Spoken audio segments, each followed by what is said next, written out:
everybody, welcome back to the I'll Do Cycling podcast. Today talking about Omloop Het Nieuwsblad, where everybody, bar there are some very serious people, consider the season to start. The opening weekend, Omloop and Kern. Kern will also be covering, but on Saturday, following from Omloop, just so we're really up to date. But yeah, just to get some little admin-y stuff out of the way. Of course, we will be putting some stuff up on Instagram and Twitter, so go and follow those at Owdo Cycling, OWDO Cycling. This will also be available on YouTube if you prefer to listen to your podcast on YouTube. That'll probably be up maybe later tonight, more than likely tomorrow. And yeah, honestly that's about it. If you listen to this on YouTube, make sure to like and subscribe. It seems a bit weird to say from a podcasting point of view. I'm not used to saying that. But yes, anyway, that's about it. That's all the stuff is for the waffle, because we want to jump straight into the racing, because that's what we're all excited about. Some cobbles, and yeah, let's go straight into this. So, Omloop, we were just saying, we don't particularly know the route for Omloop very well, but we just know that it's quite exciting to get the season kind of kicking off officially, because it's not soon after this that Paris-Nice, Tirreno, and then you're into full swing mode. Generally the way that cobbled racing goes is that there's a selection made with about 80k's to go, because that's about 2 hours of racing left, and you'll usually find a very select group of, well, not very select, but a select group of the top riders plus some of their domestiques, some of the stronger domestiques, and then you'll see attacks probably in the range of 40k's to go, something like that. It's maybe 30k's to go in the case of Omloop, just because they get onto kind of, there's more bergs in that kind of 50 kilometre to 30 kilometre range to go, and then you'll see the Mer and the Bosberg at the end, and then a kind of descent to the finish. Last year, Stuyven won ahead of Lampart and Sørenkrag Andersen. I mean, there's been a lot of winners over the years of this. I remember there was Stuyven, there was Stibar the year before, Valgren, Greg Van Avermaet's won it twice, Ian Stannard a couple of years before that. You know, but what I'm thinking is that this is a different year, because I looked at Stuyven last year and he raced 2 kind of small stage races before Omloop. And of course, this is his first race of the season. You don't know how he's going. Like, you can go off, training numbers and simulations and this, that, and the other, but at the end of the day, nothing really beats racing. Do you reckon he's going to have? Well, let me put it. Do you think, Cam, that being in races, having those racing days in the legs, is going to be the key deciding factor, and that those people who have raced are going to be they're going to be doing better? I don't really know. Like, it all depends on the rider, doesn't it? And like, look at the day and how they've come into it and how they've prioritised the season. Like, is this someone's A race? Is this someone's C race? Is this Stuyven's? He's the returning champ. Has he I know he's done a really focused block, a classics block I've seen on Strava. Yeah. So maybe he's coming into this pinging, or maybe he's long classic season and he just wants to see how he does. But at the end of the day, how many people have really got racing days? There was actually French race that we didn't even cover. Yeah. And there was another one. I felt like but Bessage and Provence. Yeah. Yeah. Oh yeah, that one. Yeah. No, I was on about the little one that was like a weekend long. Oh, the one that Pidders was in. Yeah. Mollen so like, one. yeah, there's been like 3 or 4 races. Yeah. And they're not going to prepare you for a classics race. Yeah. So no, I don't think racing days will make any difference. Another thing that won't make much of a difference is the weather, because I've just looked it up, because I remembered that this is quite an important factor, especially if you're somebody like Alaphilippe, who just seems to deteriorate whenever the degrees drop below like 7. So the weather is pretty much just sunny, maybe a little bit of cloud, and the kind of wind will be 6 to 8 miles an hour. So what's that, like 14 to 16k? Less. Less than 12 that. to 14k. It's not crazy. Just stick to one metric. Yeah. I don't know. We're trying to cover all the bases here. But yeah, I don't think that's enough to really make much of a difference. Because usually you'll see maybe the Koenig or somebody like that lighting it up on a little, single lane farm track thing. But yeah, I don't think you'll be seeing much of that. It's just going to be a pretty nice day, nice viewing, nice for the riders to ride in. It won't be kind of a very grueling, cold and wet that perhaps some people really like to see in cobbled races. So with that in mind, I think that opens it up to quite a lot more people. Usually, if it's raining, I tend to select it down quite a lot to some very specific hard guys, but I think this makes it a bit more open. So I think without further ado, I think we want to talk a lot about the riders, because those are the people who are going to be making this. So, I mean, who should we start with? Should we go team by team? Well, I just want to start by saying that there are a lot of good riders here. Yeah. Like, I have not seen a stacked start list like this for a long time. Yeah. Like, it's actually insane. It's like all the people that you imagine who are good at classics are here. Yeah. And what I'm thinking is, so the weird thing with the classics is that it's like longer than a Grand Tour, isn't it? The classics campaign. To hold form from Omloop all the way through to Paris-Roubaix is probably harder to do than to hold form over a 3-week Grand Tour, I think. Which means that maybe if you're thinking of somebody who's going to win Paris-Roubaix, maybe they're not going to be doing too well right now because they don't want to peak too soon. I mean, I'm no expert on like the way that riders peak for certain races, but I feel that some people will, as you say, be prioritising this as a top priority, and others will be using it as a bit of a let's get used to cobbled racing again, get those good Ks in the racing. All right, I'll kick off with a rider, and it goes against what I've just said. But someone who's obviously got race days in and has shown that he's good is Davide Ballerini. I was gonna say Ballerini's so looking good. He's the only one on that team that's had like successful race days where he's been the guy and he's executed. So I wonder if he could actually be De Koenig's guy and not Alaphilippe. Yeah, I think that in De Koenig, it's going to be Ballerini or Alaphilippe. What, not Seneschal? Yes, I think, yes. Seneschal could definitely be there as well. But, Stewart, Lampart and Asgreen, I don't particularly see as doing much. I mean, I could eat my words here, but I just don't think they've shown the form so far. I don't think it suits him. I think Lampart's he's really motivated to do stuff in the big cobbles this year.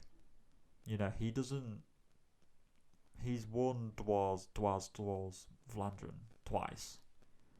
Like, he's looking for bigger fish to fry. He's looking at Flanders. He's looking at Roubaix. And those are a month and a half away. It's too soon for him to be doing stuff. Stewart, I think, is kind of ever dangerous, but again, hasn't quite shown the form yet. Bit of an unknown. And Asgreen, again, I consider him to be more, as you said the other day, more of a workhorse role, because otherwise they've only got Tim de Klerk to cover literally the first 150 Ks, which just that's not realistic to do. So I'd be expecting Tim de Klerk, then Asgreen, and then maybe even Lampart and Stewart after that, and then leave it down to Seneschal, Alaphilippe and Ballerini to be leaving it to the finish. Will Ballerini sit in whilst Alaphilippe and Seneschal attack? Because how I see it playing for De Koenig is that Alaphilippe's going to attack, because Ballerini is probably going to be the fastest if it comes down to a bunch sprint somehow, or some kind of bunch gallop. But he'd probably want somebody leading him out, a bit like Seneschal, who's a very good classics racer and good at the end of a long, hard day. And Seneschal's also just a lead-out man, as it is for some of the top sprinters. I think he's involved in Jakobsen's lead-out train, or he was. So I'd consider Ballerini and Seneschal sticking together in a group behind, whilst Alaphilippe attacks. And then if Alaphilippe gets brought back, then Seneschal will go. I think that's De Koenig's master plan. I think that Ballerini's not going to attack. He'll just be there in case it all comes back together. Yep, I agree. Alright, someone like... Do you know what? I'm looking at Lotto Soudal and getting a bit excited. Yeah. Because they have got a lot of young Belgians within the experience of Tim Wellens and Philippe Gilbert. Yeah. I agree. I think Wellens has... Although he won Etoile de Bessage, the GC, and he won a stage. I think that Wellens, he has gone well in this race before. The year which Stibar won. Do you remember? I think Stibar won because I think he attacked like the perfect time, and Van Avermaet was like towing them all, and there was like a group with it was like Van Avermaet, Lutsenko, Dylan Turns. It was like that year. That's how Stibar won.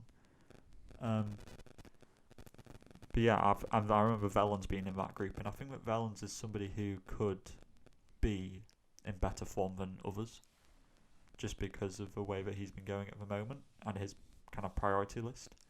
He doesn't seem to be as bothered nowadays with the Ardennes for some reason. I don't know why.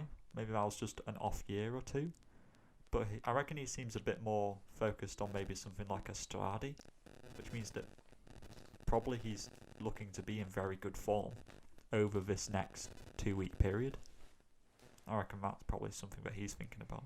Mm-hmm. But yeah, I like Lotto Soudal. Like that Florian Vermeersch guy. I remember putting him on the Vela Games for 4 points, and he finished like 13th in Ghent-Wevelgem. Oh, that massive guy. Yeah, that massive Belgian guy. He used to be under 23 Belgian champ, which puts you into the certified criteria of hitter. Yep. That Andreas Krohn guy, who's like a puncher from Denmark. Yeah, I think you're right. I think Lotto Soudal, definitely with some options, could have 2, possibly 3 guys in that very kind of that selection made with 80Ks to go.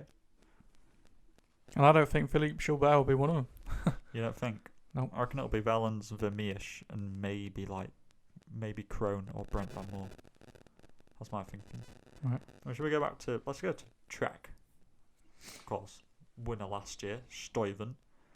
Pedersen, Edward Turns, Alex Kirsch. It's a strong squad, but basically I think they're looking to Stuyven. I don't know. I think they've got a 2-pronged attack, haven't they? You think Pedersen? Well, yeah. Like, he's got race days and Stuyven hasn't. Yeah. And then everyone else there is not good enough to win. They're all just a workhorse. Yeah. That's it.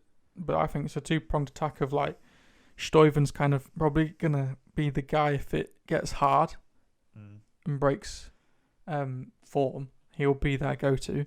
If it stays close more together and the bunch of 20 goes to the end and it's Ballerini versus Mads Pedersen, then yeah, Stuyven will leave out Mads Pedersen. I think that makes sense. Probably not as strong as De Koenig, but who is? Yeah. Pretty much. I tell you what, Loic Vliegen. Whoa. Oh, for Am I right? Intermarché. Yep. Yeah. No, he is quite underrated now. I feel like he is underrated. He's surprisingly good at climbing. Even though he's like a sprinter, puncher kind of guy. And they've got Aim de Ghent, who I believe deserves to be on a better team than Intermarché, Wanty, Gobert. Who is this guy? Aim de Ghent. I don't know. He's just. I think he's just a very solid cobbled rider, and just deserves to have maybe a bigger contract than he probably does. Yeah. Don't know. That's just me. Never heard of him. That's okay. Yeah. Well, fair enough. Jumping over them, AG2R. Of course, with the new signing of Greg Van Avermaet and Ollie Nason, Bob Jungels isn't here. So we don't have the full El Tridente, but Greg and Ollie Nason. No No? chance. You don't think? Nope. I know what you mean. I think that God, it sounds like such a good duo, doesn't it? But there's just something that's holding me back from fully Well, it's believing like in it. they're not finishers. Yeah. Greg used to be a finisher. He's too old now. He's no longer a finisher. Ollie Nason's never been a finisher. He's just a guy to get a 4th place. Yeah. They're not going to win. They're not even going to get a podium. I think you're right. There we go. Cynical. Greg did. Oh, he did alright in that stage which Mollema won the other day, and that was hilly. I feel like maybe Greg's transforming himself into a bit more, focusing on climbing more. Maybe he's thinking about Olympics and trying to improve his Not climbing again. Oh, Jesus. good God, imagine. I don't know. Maybe. Yeah, because like he's not going to win these flat. Yeah. Flat with punchy climbs anymore, and then be there at the end to finish like he used to be able to sprint. Yeah. Like that part of his game's gone. Yeah. I really hope he doesn't mess with me this weekend. But if he could get like an Ardennes finish, Yeah. and grovel and then sprint to beat like, well, he's gonna have to go against Wout van Aert, and but then he's gonna come second. But like if he goes up against a big gangly climber like Dan Martin or something, Yeah. he's gonna win. That's true. Anyway, Astana, meh, nope. what about Alex Aranburu? That's just God. disrespect on the man. I've never seen him finish higher Yeah, in a neither. cold race in my life. Dylan Turns has done well in this in the past. That's true. But no, he just. I mean, yeah, going off of like he does have race days, yes, and yeah, he did all right in Provence, but like nothing major. Yeah, but his problem is how the hell is he gonna win? Because if he attacks, Alaphilippe will go with him, and he's not winning a sprint, so I'm struggling to see how that's going to work out. Colbrelli, I swear I haven't seen anything of Colbrelli in about a year. Never. What was the last race he did? Can't remember. That's all right. I was looking at that Bahrain Victorious team, and I'm just not seeing much going on here. He did Ronde van Vlaanderen. Where did he come in that? 47th. Exactly. I just don't see it. Don't see it happening. Next, Bora. No Sagan. Got COVID. Or he did. He's recovering. And Whatever. that means that no one on that team's going to do well. Look at him. The only person I can see is Nils Pollitt. That is a sad looking team.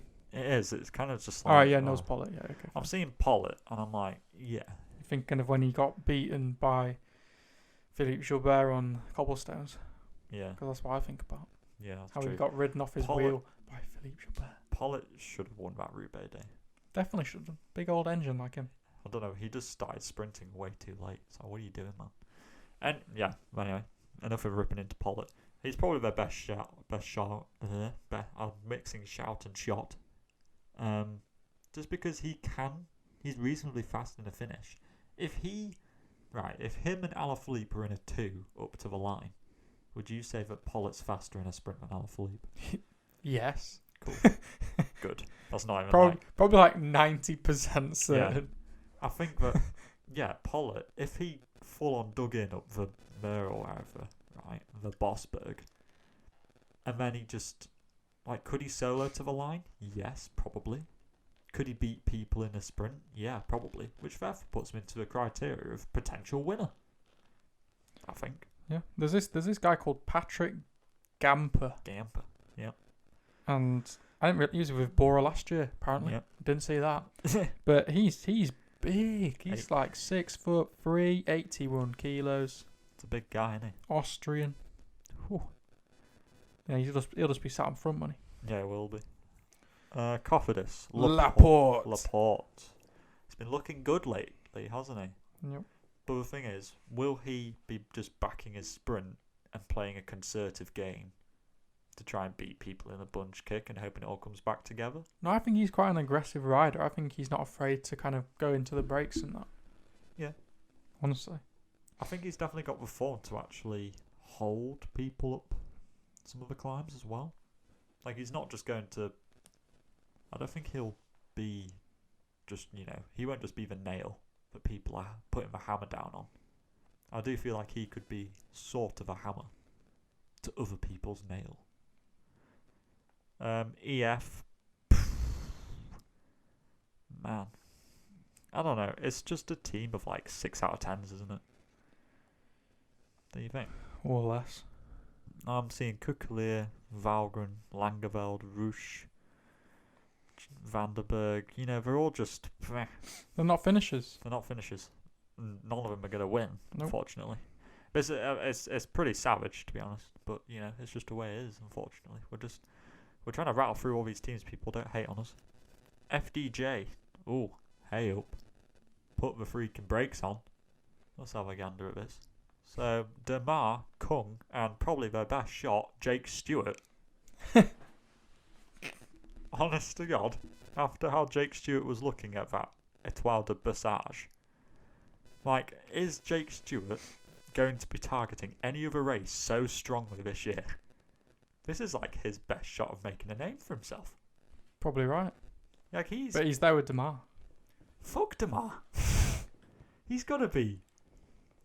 Demar don't have form. He hasn't won anything. He got beaten by Ballerini. That's all I'm remembering him for. True. If people didn't know, Jake Stewart came 4th in Bessage, behind Pollitt, Kwiatkowski and Vellens, and ahead of people like Madsvert, Schmidt, Gogol, the lit boy, Van Avermaet, Edward Turns, I just think that, they've got Kung as well, but I don't think Kung's targeting Roubaix. That's just the way things go with him. So he's not going into form yet. And I just think that Jake Stewart, he's not going to get selected, probably, for a Grand Tour.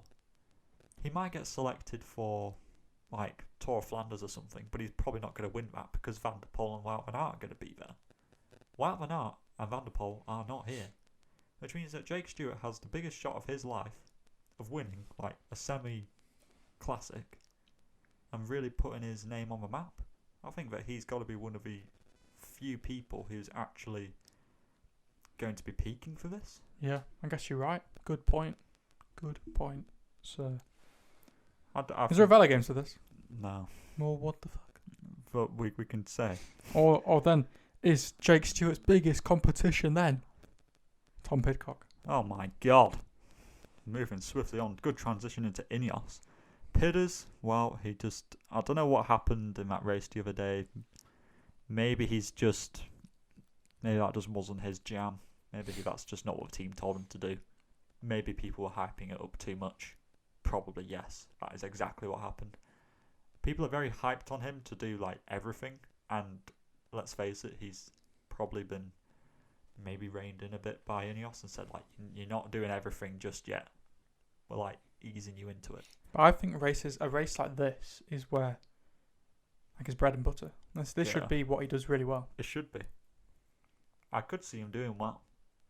Definitely. Really short, sharp, punchy stuff. And surely he can do it. On that team, Cameron Wirth, get out of here. Navarez, get out of here. Moscon, maybe, after the shit he was pulling in that other one. Yeah. Ethan Hayter's probably got a good shot. Oandal, come on, mate. No. Basso, come on. Bandwagon, get on the back. What's it called? I see what you mean. Roberto. I see what you mean. Ineos's Classics campaign is not as strong as it used to be, perhaps 4 years ago. But I do feel that if they manage to get Hayter and Moscon back, Hayter doesn't need to go back in. He needs to go forwards into being a really good rider, rather than just a fantastic prologue rider. Right? Moscon needs to stop being A, racist, and B, throwing bikes, right? And start knuckling down and start trying to win bike races again, right? Mr. was Wout van Aert until he fucked it up. And then Pidders, and that could be a strong foundation for them to build on. But I think you're right. Pidders and possibly Moscon are their best shots. And can someone get Tom Pidcock a freaking picture on Pro Cycling Stats? Oh, for goodness sake. Oh, come on. Ridiculous. I could see Pidders being aggressive in this race and attacking. Getting a bit hot-headed. Yeah. And then bottling it. Yeah. And then getting countered by Stuyven. Yeah. Something like that. And we just laugh. We laugh. More laugh.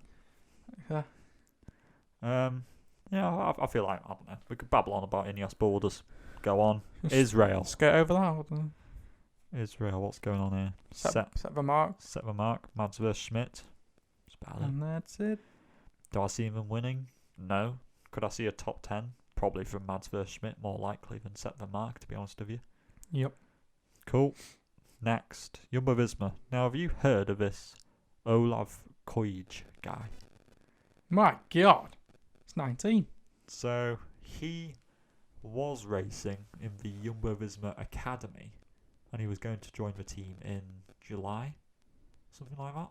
But then, because Mike Turnison is still in the hospital after a training crash, they've said, "Oh, well, you're just going World Tour now." All right. And he won like some one-day races last year. He was pretty much kind of like the under 23 to beat. He's quite fast one-day racer, but of course it's hard to say what kind of rider he is. I think people are getting probably a bit hot-headed about this guy winning. I think you need to take a step back. Winning this race? Yeah.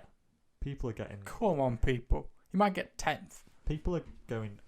I think it's just because of the way that young riders been going with, you know, Pogacar, Evenepoel, Zhao, etc., etc. People are just expecting young riders to be really good coming off of the under 23. I just don't see this happening with this guy, I'm afraid to say. I don't think that... Like, can you give an example of a really young, like sub 22 years old, cobbled rider? No.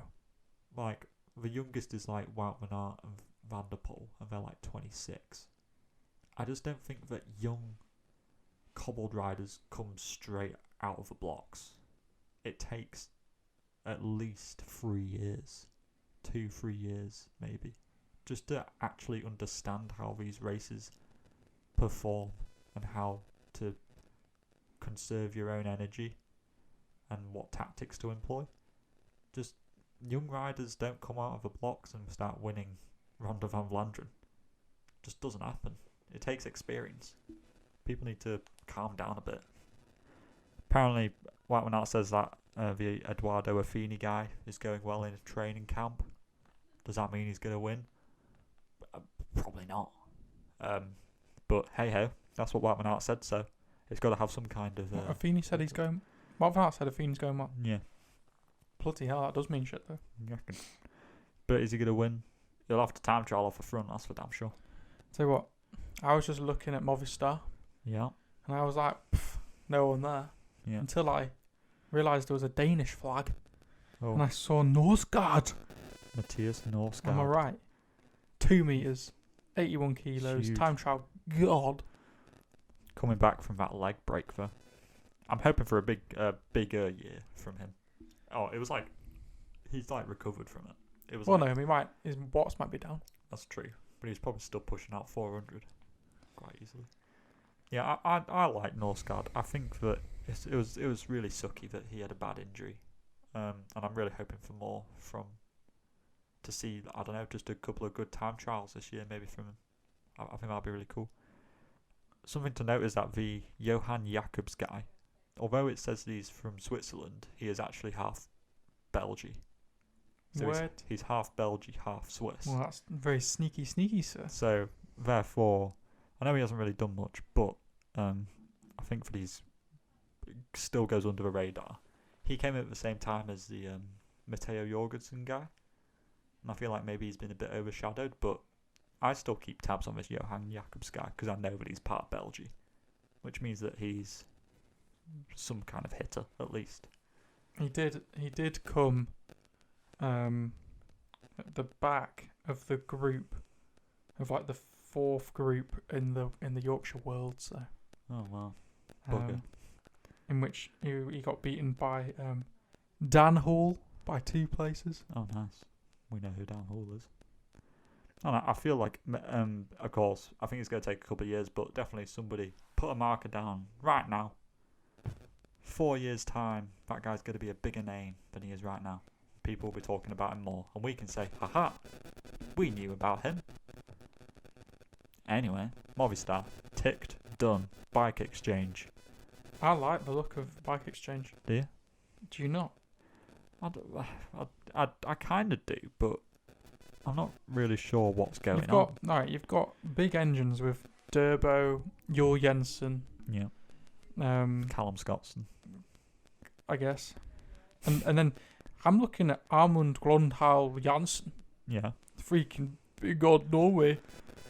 Yeah. Why could he just not like solo off? I've never seen what this guy can do. It's because he's always been in support of Wow and Art. Well, yeah, exactly. I reckon he could do the business, mate.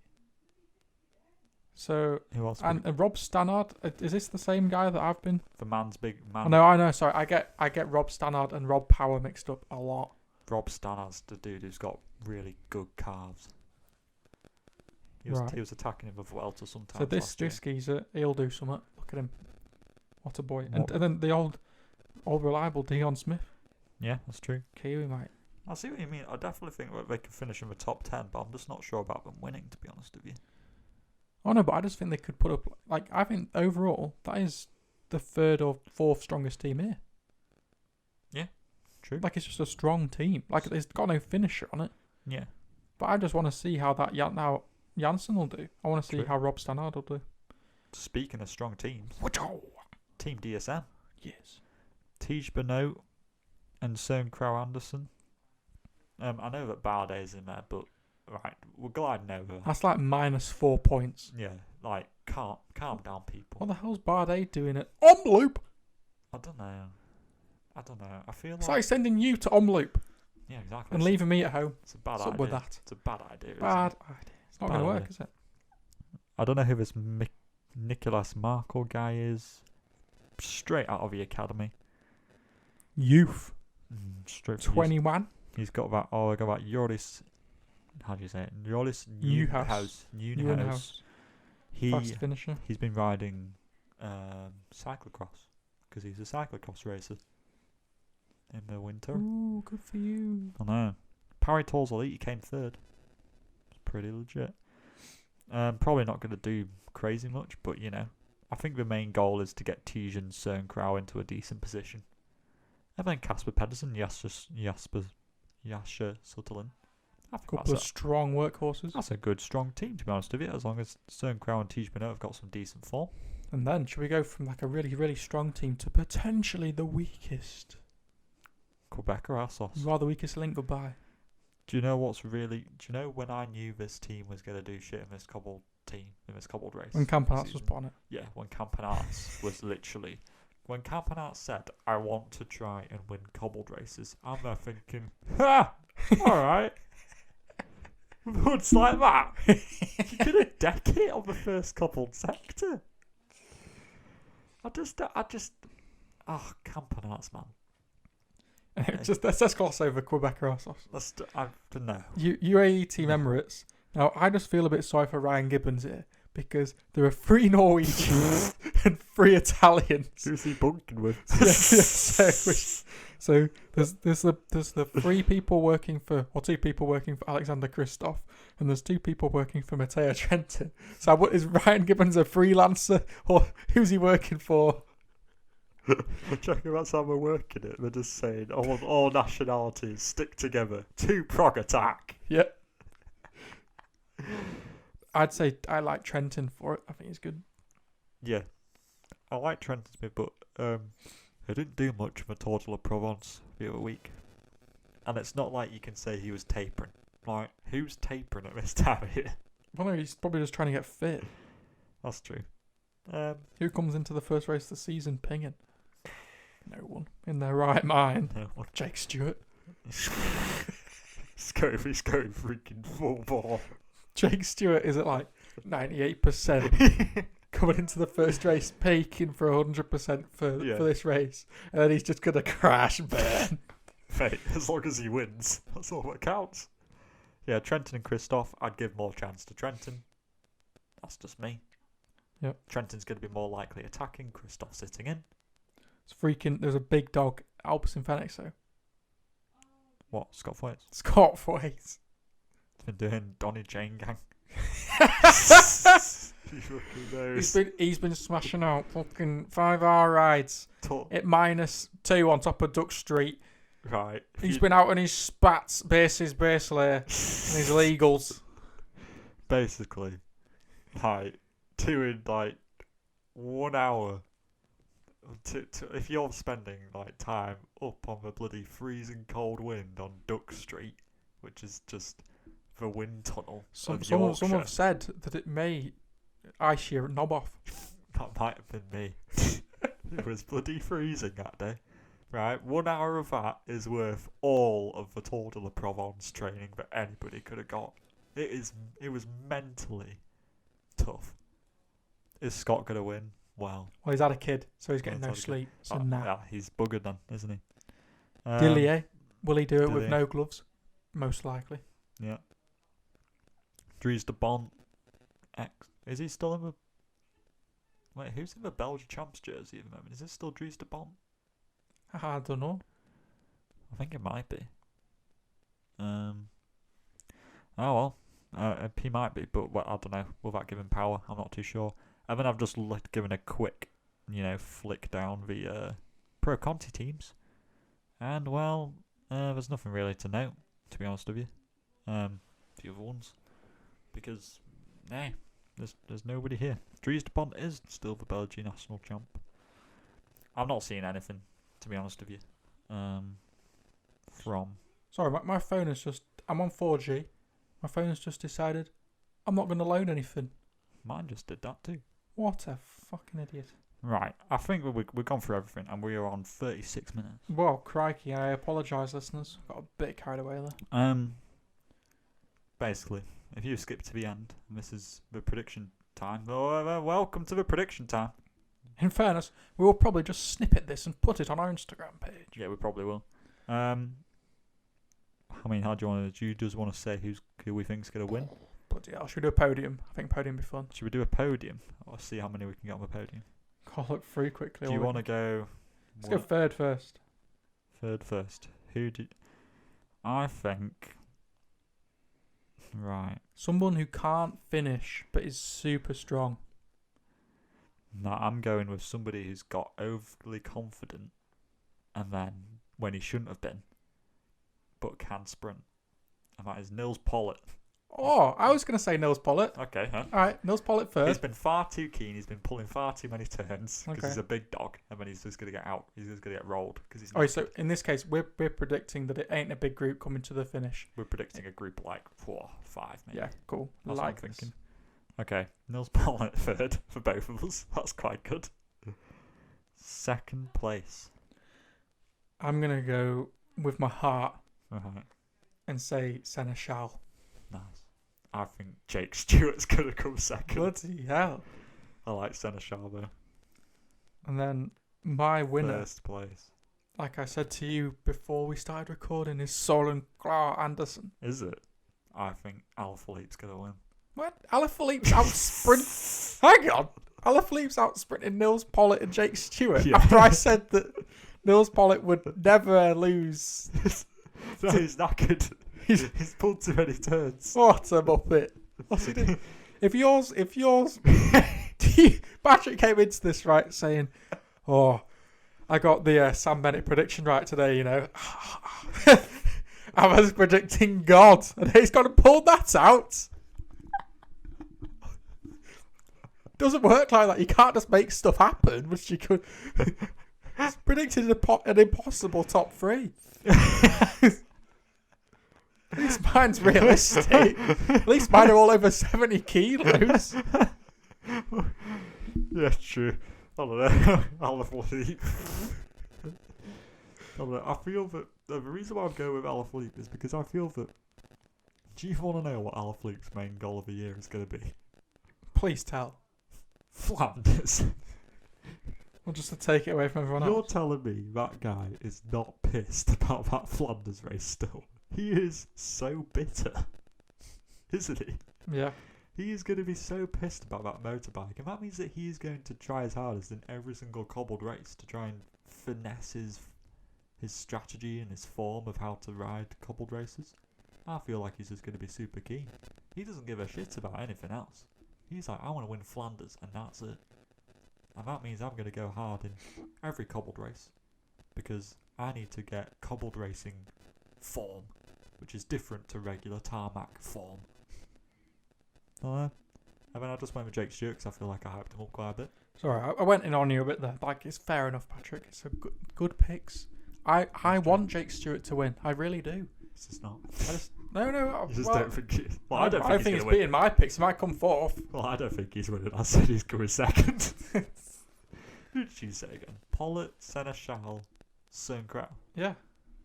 It's good now. It's good now. You said it back a bit. Bloody hell. Oh no, I like that. Well, so how do you think that? How's Seneschal getting in that scenario?